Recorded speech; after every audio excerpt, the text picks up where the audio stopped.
നമ്മുടെ സംസ്ഥാനം CMDRF വിഹിതവും ചേർത്താണ് കുറഞ്ഞത് 4 ലക്ഷം രൂപ ലഭ്യമാക്കുന്നത്.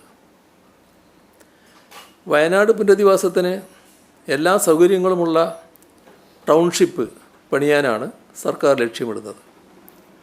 ഒരു വീടിന് 10 ലക്ഷം രൂപയിലധികം ചിലവാകുമെന്നാണ് പ്രതീക്ഷിക്കുന്നത്. അതുകൊണ്ട് തന്നെ SDRFിലെ മാനദണ്ഡങ്ങൾ പ്രകാരം അത് യാഥാർത്ഥ്യമാക്കാൻ കഴിയില്ല. ഈ സാഹചര്യത്തിൽ കൂടിയാണ് ഈ ദുരന്തത്തെ അതിജീവിക്കാനായി പ്രത്യേക ധനസഹായം ആവശ്യപ്പെടുന്നത്. പ്രത്യേക സാമ്പത്തിക സഹായം പ്രഖ്യാപിക്കുന്നതിന് തയ്യാറാകാതെ വയനാടിനെയും ദുരന്തബാധിതരെയും കടുത്ത രീതിയിൽ അവഗണിക്കുന്ന മനോഭാവമാണ് കേന്ദ്ര സർക്കാരിൻ്റേത്. തൊടുന്യായങ്ങൾ പറഞ്ഞ് സഹായം നിഷേധിക്കുന്ന സമീപനമാണ് സ്വീകരിച്ചിരിക്കുന്നത്. അതിനുള്ള ഏറ്റവും ഒടുവിലത്തെ ഉദാഹരണമാണ് PDNA റിപ്പോർട്ട് വൈകിയെന്ന വിചിത്രമായ വാദം. ഇത്തരം സമീപനം അവസാനിപ്പിച്ച് മുണ്ടക്കൈ ചൂരൽമല പ്രദേശത്തെ ദുരിതബാധിതരായ ജനങ്ങൾക്ക് ആശ്വാസം നൽകാനും പുനരധിവാസം വേഗത്തിലാക്കാനുള്ള സഹായം ഉടൻ അനുവദിക്കാനും തയ്യാറാകണമെന്നാണ് കേന്ദ്ര ഗവൺമെൻറ്റിനോട് ആവശ്യപ്പെടാനുള്ളത്. വയനാട്ടിലെ എല്ലാം നഷ്ടമായ ആളുകൾക്ക് വേണ്ടിയാണ് സംസ്ഥാന സർക്കാർ അധിക ധനസഹായം ആവശ്യപ്പെടുന്നത്. ആവശ്യപ്പെടുന്ന കണക്കുകൾ ഇപ്പോൾ ബഹുമാനപ്പെട്ട ഹൈക്കോടതി നിഷ്കർഷിക്കുന്ന ഫോർമാറ്റിൽ സമർപ്പിക്കുന്നതിന് സർക്കാർ സന്നദ്ധമാണ്.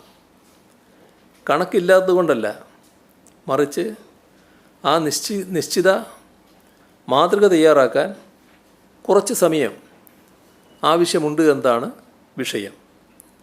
ഇത് വാദം നടന്നപ്പോൾ തന്നെ ബഹുമാനപ്പെട്ട കോടതിയെ സർക്കാർ അഭിഭാഷകർ അറിയിച്ചതാണ്.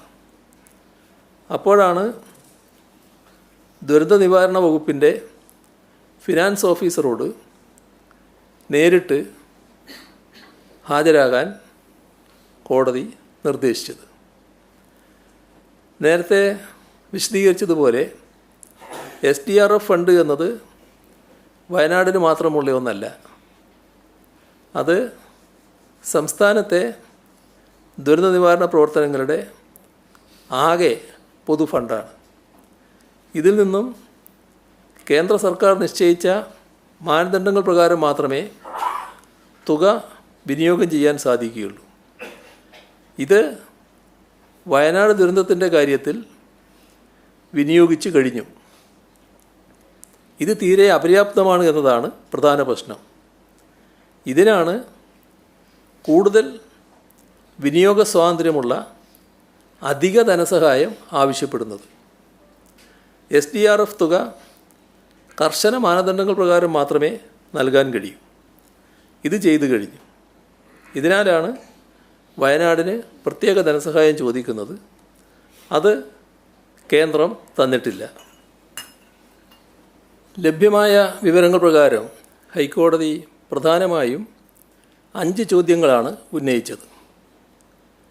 29/7/2024 SDRFിൽ എത്ര തുക നീക്കിയിരിപ്പുണ്ട്?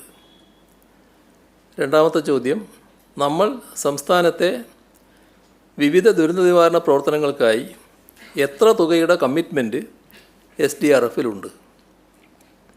3, വയനാടിനായി എത്ര തുക കൊടുത്തു? 4, വയനാടിന് ഇനി എത്ര തുക നൽകാൻ കഴിയും? 5, പുനരധിവാസത്തിനായി ഇനി എത്ര തുക വേണ്ടിവരും? ആദ്യ ചോദ്യത്തിന് കൃത്യമായ മറുപടി ആദ്യ മെമ്മോറാണ്ടത്തിൽ ഇത് വ്യക്തമായി നൽകിയിട്ടുണ്ട്.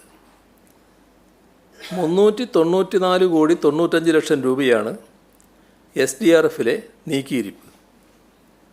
കേന്ദ്രം SDRFിലേക്ക് 145.60 ലക്ഷം രൂപ കൂടി പിന്നീട് അനുവദിച്ചു. രണ്ടും കൂടി 588.95 ലക്ഷം രൂപ. SDRF ബാലൻസാണ്. ദുരന്തഘട്ടത്തിൽ ഉണ്ടായത് ഇത്രയും തുകയാണ്. അതായത് 588,95,00,000 രൂപയാണ് SDRF ബാലൻസായി ദുരന്തഘട്ടത്തിൽ ഉണ്ടായിരുന്നത്. നേരത്തെ പറഞ്ഞ രണ്ടും കൂട്ടിയാൽ